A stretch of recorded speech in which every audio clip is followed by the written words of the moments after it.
याद करें, क्योंकि आपको वार्निंग दी जा रही है। इसके बाद हम आपको वार्निंग देंगे, चलान करेंगे, ठीक है ना। आप खुद गाड़ी चलाएं, ले लें गाड़ी। अस्सलाम वालेकुम जी, क्या हाल है? ठीक है, कागज़ अपने चेक करवा देना।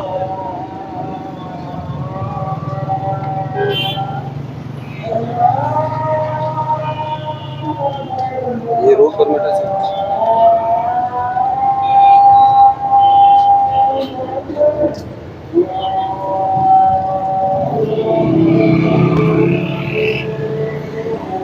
आपको पता है टैक्सी के लिए कौन सा लाइसेंस होना चाहिए? जी सर।